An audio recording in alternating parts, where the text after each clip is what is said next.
If you get out of line, they can just turn off your chip, for at that point in time, every single aspect of society will revolve around interactions with the chips. This is the picture that is painted for the future if you open your eyes to see it. A centralized one-world economy where everyone's moves and everyone's transactions are tracked and monitored, all rights removed. The most incredible aspect of all.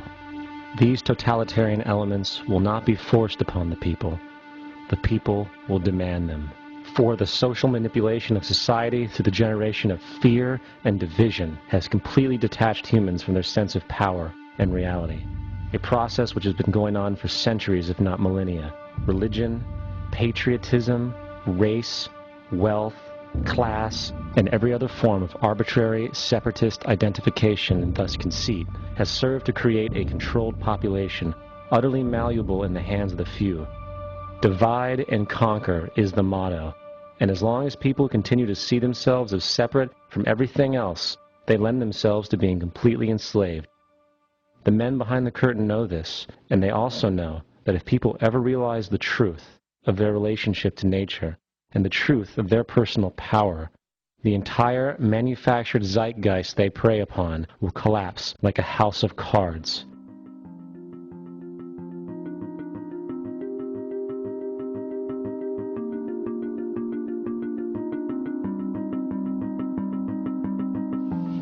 The whole system that we live in drills into us that we're powerless, that we're weak, that our society is evil, that it's crime-ridden, etc., and so forth.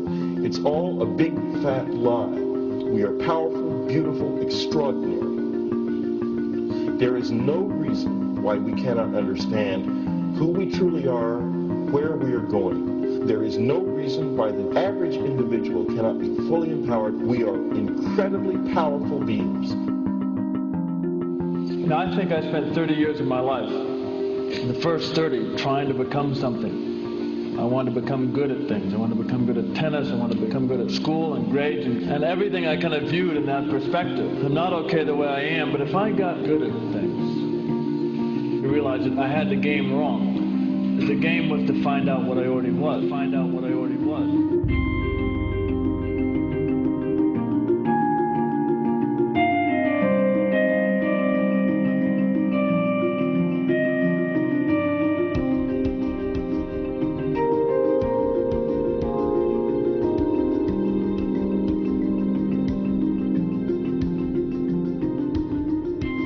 Now, in our culture, we've been trained for individual differences to stand out.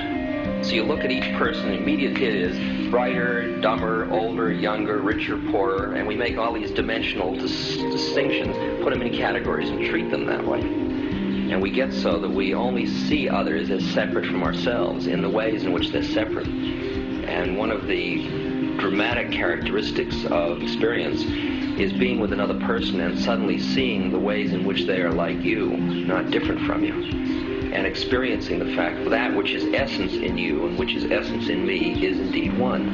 The understanding that there is no other. It is all one.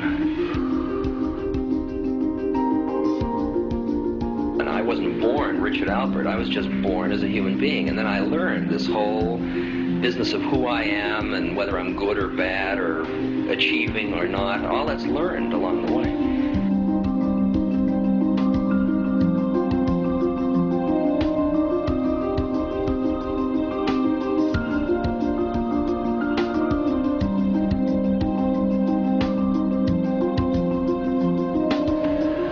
The old appeals to racial, sexual, and religious chauvinism, to rabid nationalist fervor, are beginning not to work. A new consciousness is developing which sees the earth as a single organism and recognizes that an organism at war with itself is doomed.